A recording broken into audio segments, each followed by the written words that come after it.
My farm, established in '91, started with a 3-acre vegetable patch. I had a VW Audi repair business, which is how I financed my way into farming. I sold that in '97. I taught diesel mechanics at a Votech for 6 years, part-time, until 2003 when I got enough acres together to farm full-time. We're at about 980 acres, I think, or a little over 1,000 this year. And it's all certified organic, or in transition to be certified organic.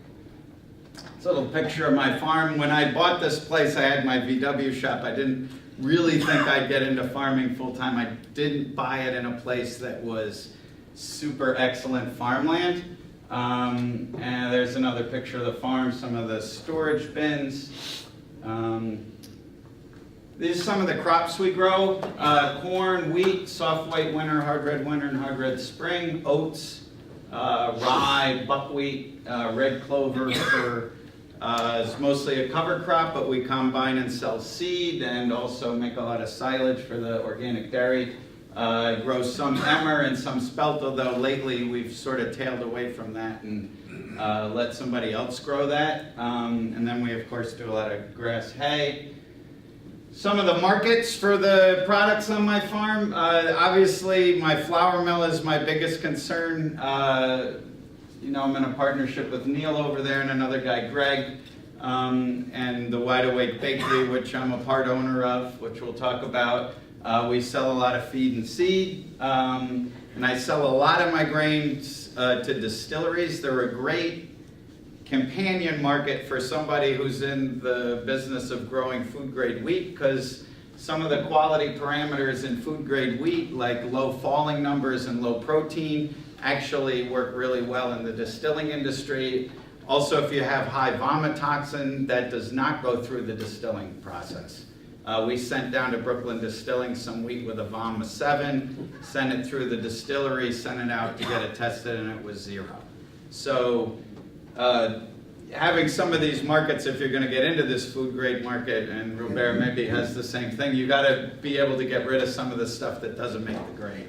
And we sell a lot of good food grade wheat into that market too. It's a good paying market. I also work with a malt house up in Massachusetts. Here's some, this is Glen hard red spring wheat that we're growing. I think that's a 2-year-old photograph. That's been a real great variety for us. Yields well. If you manage it right, you can get a pretty nice clean crop. That's some emmer that we grew. Me and Elizabeth did some fun messing around with figuring out planting rates and fertility rates and tine weeding with emmer. It was a really, really beautiful crop to grow. That's also Glen hard red spring wheat. I'm out checking for fusarium. Any of the heads that off color, they turn white.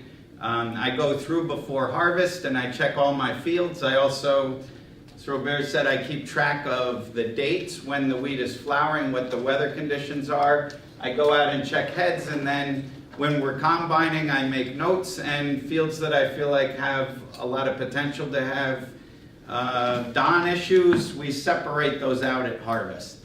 I made the rookie mistake of putting it all in one bin, and then if you've got that in there and you've got good wheat in there too, you've really screwed yourself. So this whole thing for me, growing food grade wheat, milling, has just been a series of expensive and not so expensive mistakes. I had no clue what I was getting into when I signed on to get into this. The seafoam green stuff in the back is emmer. So there's us checking wheat at harvest, and we'll talk about this more, but a bunch of years back, because one of our biggest issues has been consistency, we went through and tested every single wheat field that I had. And sent it off to national quality inspectors and had it tested, and found that even between fields we were getting a lot of variability in quality because we're spread out in a 20-mile radius. I have all different soil types, different amounts of fertility or different microclimates. because what was happening was, a big problem that we were having was, as I put field A, B, C, D, E, F, G into my bin, when we took that back out to mill it, we were also getting those fields in striations. I didn't even think of this when we got started. I didn't know anything about that this would happen, but the bakers were giving a lot of complaints. This is changing week to week or month to month as I brought in different fields that had different falling numbers, different protein, different qualities, even if it's the same variety.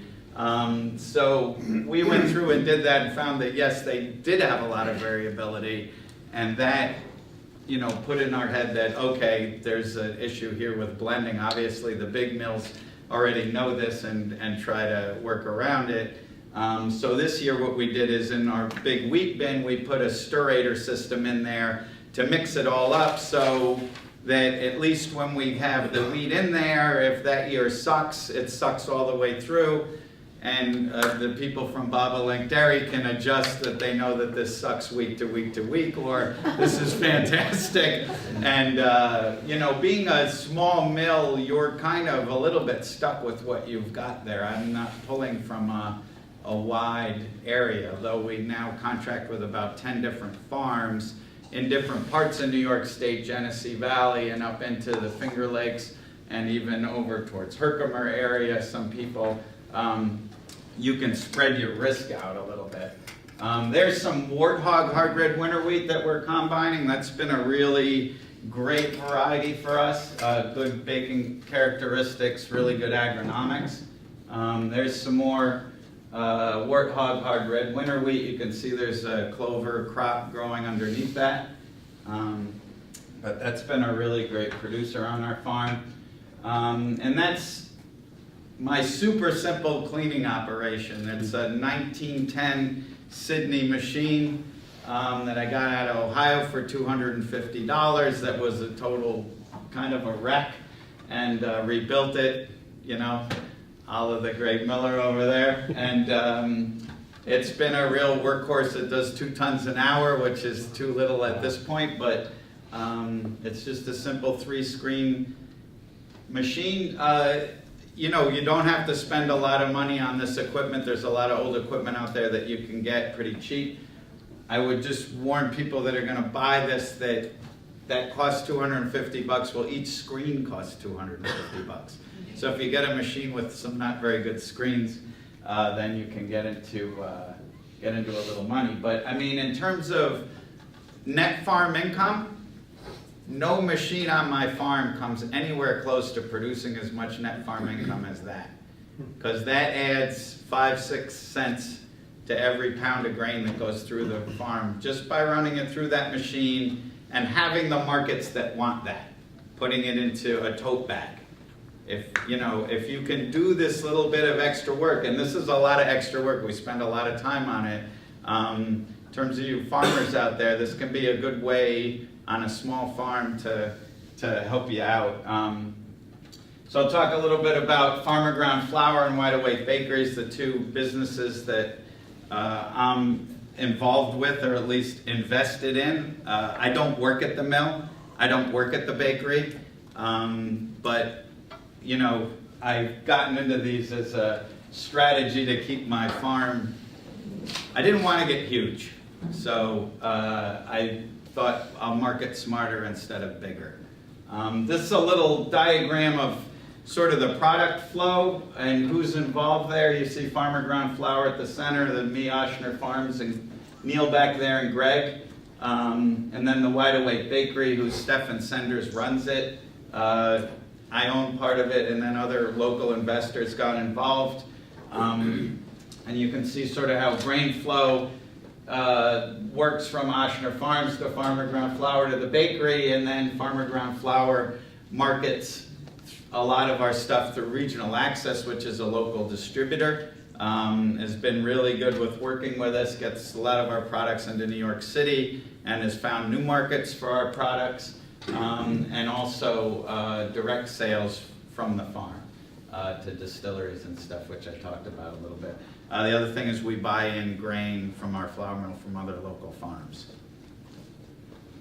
So why start a flour mill? That's our first mill. There's Greg, who I partnered with originally. He was a Cornell student who had done a project for his farm management class on adding a value-added operation to a grain farm. We got to be friends, spent a lot of time talking, having beers, and when he graduated, I sort of horseshoed him into doing this. I hope he's happy, but there's him sort of looking befuddled at the mill.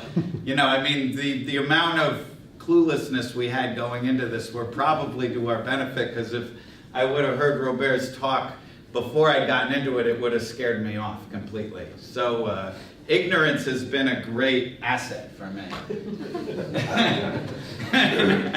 So, you know, why did I even get into this? Why start a flour mill? I think we bought our first mill in 2006. I think it was 2008 maybe before we started milling. And at that time there was the housing boom. I'm all rented acres pretty much, so my land base was decreasing. And I sort of thought, well, if I'm going to need to produce more off of each acre, what can I do? And I also saw farming as a completely backwards business model. If you think about how a farm is run as a businessman, it's a business where you buy in everything at retail, parts, tractors, all this stuff you pay retail, and then you sell it wholesale. It's totally stupid. It doesn't make any sense. So to make that model work for me, I thought, okay, well, I need to capture all that money that I'm losing by selling a bulk product. You know, grain farming is the kind of thing you grow a lot of something that isn't worth anything and get enough of it together to fill a tractor trailer truck and then hope it works, right? So, you know, and there's an economies to scale there. I don't want to get into that contest. So how did I think about that in terms of grain farming? I told you I grew up in the suburbs. So I wanted to work on a farm. Well, the only thing that was near me was a slaughterhouse. So I started working in a slaughterhouse when I was 14. Now this guy was up against the same thing I was up against. He was in the suburbs down in Westchester County, right outside the city. High land values, high taxes. He was going broke selling pigs. So what did he do? You take the pigs and you turn it into a carcass, right? All of a sudden it's worth a whole lot more than going out on a truck. There's us burning the hair off the nose of a pig. That's me with the burner. There's us doing turkeys. We did a lot of turkeys. So this guy figured out that value-added thing. I didn't think about it that much when I was there, but when I started thinking about what can I do to my grain farm, I went back and thought about what John DeMaria had done with when I was in the slaughterhouse. Other thing, my grandfather was a German baker. When I was growing up, I ran around in the bake shop, got covered in flour. But as he was saying, I never equated flour to wheat. And even when I was doing grain farming, somehow those things didn't come, I don't even know why. But I thought, holy mackerel, you know, Grandpa, flour, I'm growing grain. Why don't I try that? That's his bake shop in Oechsner, Ashman's Bakery. You know, take the berry, make it into flour, all of a sudden you add value to it, or even cleaning it, you add value to it. So, you know, these things that happen to you in life sometimes inform you down the line in a decision that you make, and those were kind of two big things with me in terms of, you know, getting the flour mill started. So, you know, how did this flour mill get up and running? You know, one thing when I started this that there was no clairvoyance at all on my part about starting this flour mill and the local foods movement was going to take this up. I just thought of a value-added product and I thought of flour. Well, it just so happened, dumb luck for me, that this was sort of the locavores' missing link at that point when I got into it. And you know, June Russell down at Green Market got us down through Cayuga Pure Organics into some good markets. People picked up our flour. I think Bobolink, you were one of the first people that actually used our flour. I was looking for you when you weren't there. Yeah. So, and it took people like that were willing to give it a shot. And ore washers too. They grabbed it right away and they made a really good loaf of bread. It got into the New York Times. And then people started picking it up. June was really pushing this thing. She was our pusher down in the city. We were making the drug and she was the pusher. So, you know, there's a lot of people out there that help you along the way and help a project like that get going. And I, you know, credit bakers like the Bobolink and June and people like that that, you know, you can't do this by yourself. So we started milling in 2009. Decided to go with stone ground flour. Again, not exactly sure why, other than people said, oh, that was good quality flour, but we didn't know. And I happened to find a stone mill. So, you know, whether roller milling might have been a better thing to start out small, I think the stone ground was fine for us. You know, we wanted to make a freshly milled product.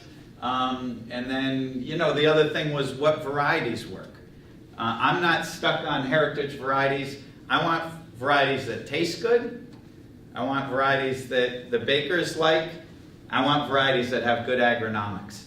And whether that variety is called something fancy and sounds great, or whether that variety is called B2231, I don't really care. I don't care what the name is. I want to produce good flour, and it has to be economical for the farmer to grow, or this whole thing isn't going to fly. My idea isn't to make some boutique, high-priced flour. I want to try to make flour that everybody can afford and enjoy, and the bakers can make money on. And so I went to a Heritage Grain conference up in Guelph in Canada. It was all about heritage grains, and I got up there and said this exact same thing. That it wasn't really necessarily all about heritage grains. It was about good varieties, heritage or not heritage. I want to see this thing work. We don't have Robert down here to push this thing like he has. I mean, it's amazing.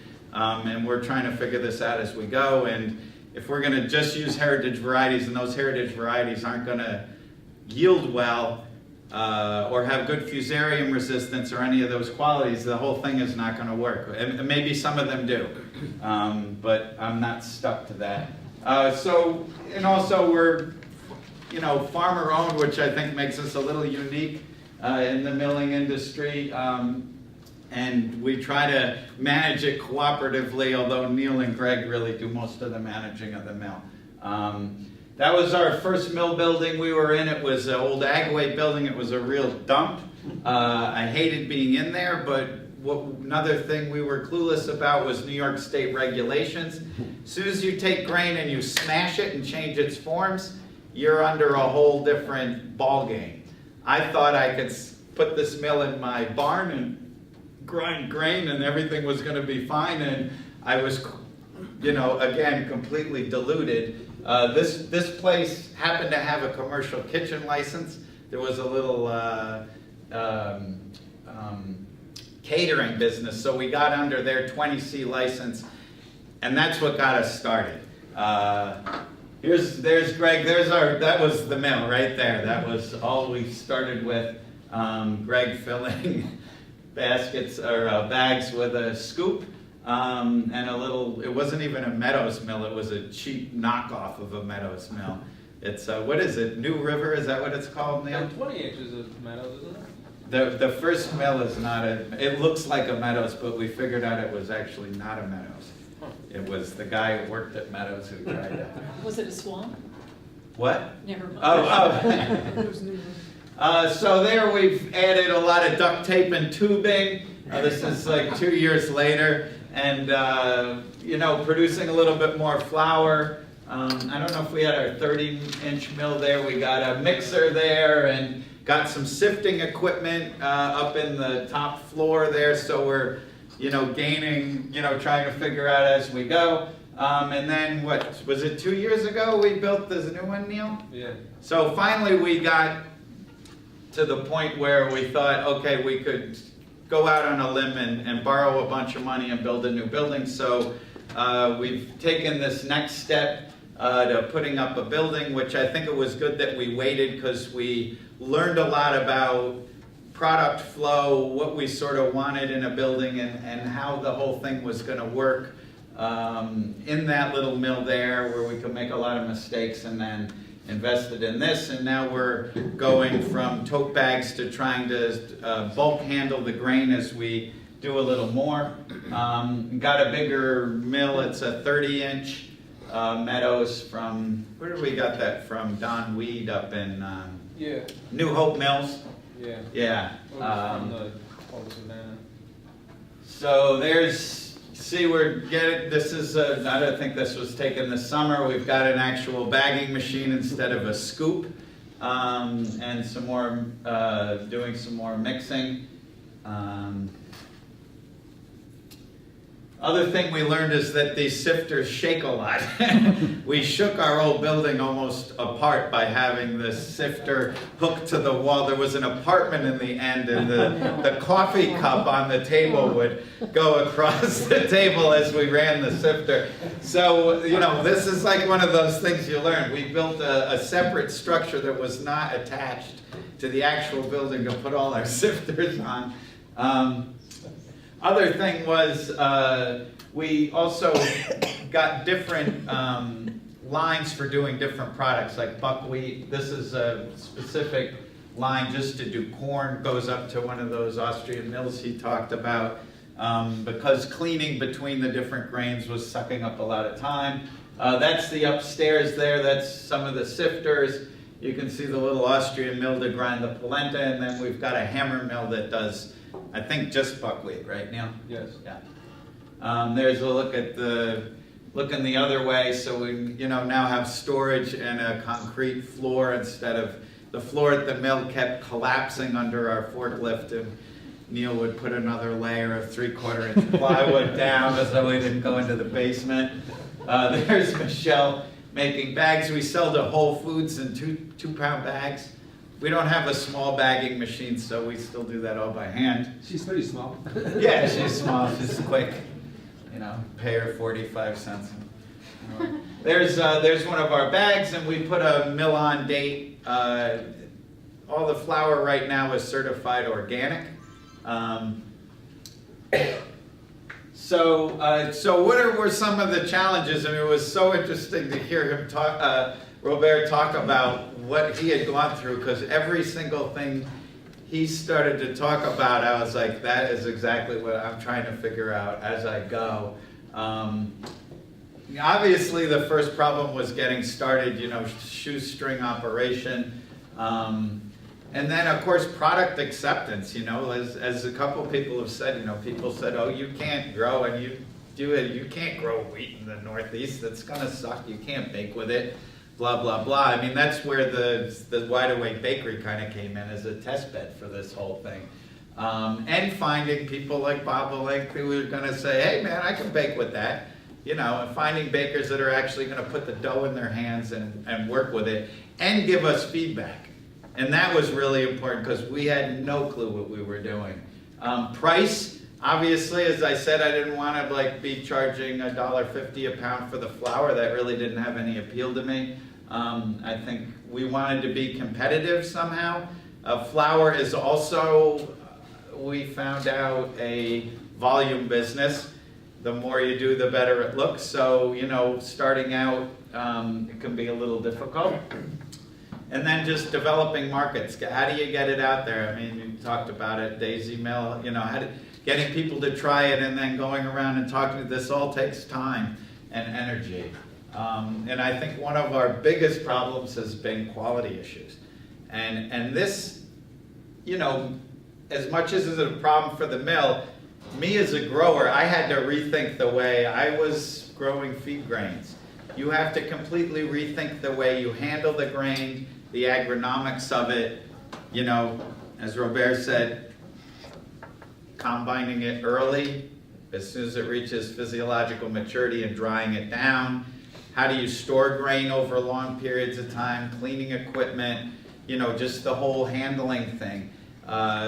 You know, I want people, when they come to my farm, to look at my farm and say, I would eat something that came off of that farm. So I spend a lot of time going around and making sure everything's neat, weeded around the bins, nice concrete, nice bins with good floor. I have aeration systems. Each one of those tanks of grain is a little bank account. and you want to safeguard that bank account, you got to safeguard the quality of what's in there. You know, protein, we can get protein in the Northeast, it's just a matter of figuring out how. I think I had a guy up visiting who was from, I think, Montana, and he was telling me that the dry weather can bring on protein in wheat. Is that the case?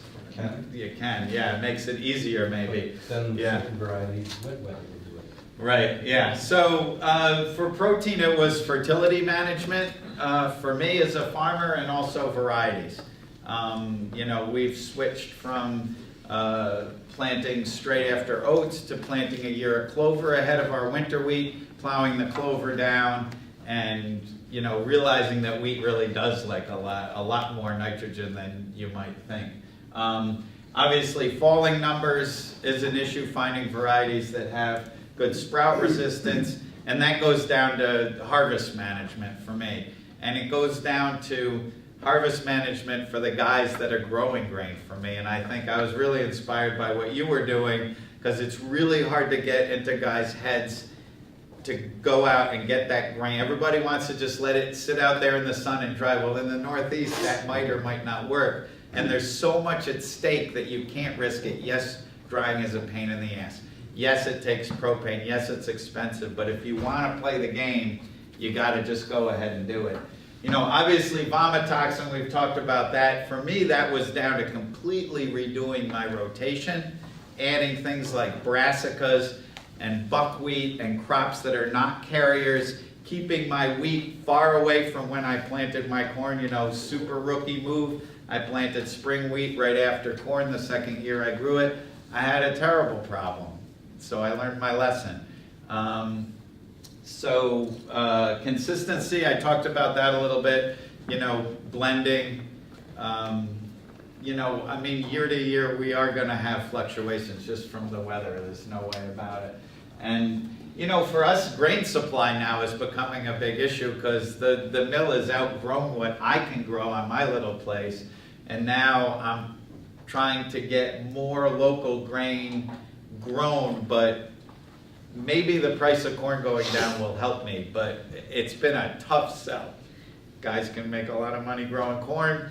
Why should they try to grow food grade wheat, particularly spring wheat, which can be a challenge when they can grow something pretty easy like corn and make a killing on it? You know, it's kind of hard to convince the guys that I convinced to do it. More wanted it in their rotation as a rotational thing than anything else. And then, you know, learning how to store grain over time. That's an art in and of itself. So there's me and Greg. He's looking at some wheat. Try to have a nice back and forth discussion about what I'm bringing over there, what I'm buying. And, you know, teach each other. He's milling it, I'm growing it. I mean, I want to hear feedback from him. I want to hear what the bakers are saying too, so I can do a better job. And so brings us to the Wide Awake Bakery. You know, the reason this bakery got started was when we started out milling flour. Again, I can't overemphasize the amount we didn't know. I needed somebody right there that we could bring flour to, could bake with it, and give us feedback about what we were doing. And just so happens my friend Stefan was a really, really good home baker. It had his bread. We go over to his house for dinner a lot. And I said, hey, Stefan, here's wheat. You make some bread with this. Could you give me some? He's a very articulate guy, very thoughtful, very observant. Could you give me some feedback on it? And he started producing some of the most amazing bread I've ever had. And he was an academic up at Cornell, kind of sick of his job. And I thought, hey, you know, why don't we open up a bakery? You're making amazing stuff. And, you know, part of what was missing at our flour mill, and it was interesting to hear Robert say that they did this, was technical support for the bakers. You know, you've got guys like Bobolink who do their own tech support pretty much, but there's a lot of bakers that you're going to take on as new customers that this flour is not going to act like the flour they're used to. And so to have a bakery there that's using our flour every day and knows how to work with it and can speak the language of bakers. I don't speak the language of bakers. For me, I thought was a really good marketing tool for the flour, and thus a really good marketing tool for my grain. So I bought in just on that concept. Plus, I thought it was really important in terms of our community to be able to have a product that had gone, 7 miles in its total reach to the actual end consumer, and have the people in our community be able to buy something that was a really local product. So started the bakery up and decided to use a CSA model for a marketing the bread, where people pay $5 a week. Stefan puts 5 or 6 different loaves out. We segue in with, there's a lot of vegetable CSAs in our area. There we have pickups downtown in Trumansburg where people can get the bread once a week. And that marketing model has been really, really successful. A $5 loaf of wood-fired artisan bread made from local organic flour. You talk about the $8 loaf, the hell with the $8 loaf. What about a $5 loaf? It has to be affordable for everybody to have. I mean, people even balk at a $5 loaf, believe it or not. But, part of what we wanted to do was to have it be affordable. We also sell some through stores, farmers markets. There's a bunch of restaurants that buy the bread. And as I said, the Wide Awake Bakery, they just had a wheat tasting there. What was it, 2 weeks ago, Elizabeth? Where we took a whole bunch of different varieties. How many varieties did you test? Didn't actually get to go. 7, and they're here. They're here. 7 different varieties, made flour, had bakers come. Everybody worked with it, and then they had a taste test to figure out, okay, how do these varieties bake? How do they taste? This is the kind of stuff that I need to know as a grower so that I can pick varieties. Originally that Warthog variety came out of a taste test we did at the French Culinary Institute in, when was that? 2010. 2010. And that was sort of, everybody really liked that wheat, so I went out and planted 150 acres of it that fall to see how it did. So, that sort of thing, if this whole local grains movement is going to go anywhere, it's going to take people like Elizabeth and June and Stefan doing work with these varieties, and then people like me and other farmers to go and test them. And maybe if we could have more of a back and forth with the people in Quebec that are obviously way ahead of us on this, we could, get farther ahead. There's a picture of the bakery. We built a brand new building. The oven was built by Stefan and a friend of ours who's a really good welder and an engineer. It was designed after Portuguese style. Yeah. Buckwheat and blossom. That is buckwheat and blossom. Good eye. Yeah, we grow quite a lot of buckwheat. The area I'm in Tompkins County is actually traditionally a really big buckwheat area. In the early 1900s, it had more beehives than anywhere else in the United States, right in that area there. Maybe it's because of the crappy soils. There's Stefan. Some loaves coming out of the oven. That's the front of the wood-fired oven. That's David McGinnis, who was baking there. The inside of the oven has a big rotating round baking floor in it. That's on a track, and the little wheel there, you spin in a circle. There's some loaves that he made. There's another one. It's kind of artistic. I like that. So we also gotten into making pasta. I think it's has emmer flour in it. We use Milanese flour, white flour too, and maybe he uses some spelt. Do you know, Elizabeth, what the? I don't think he's used emmer yet with the.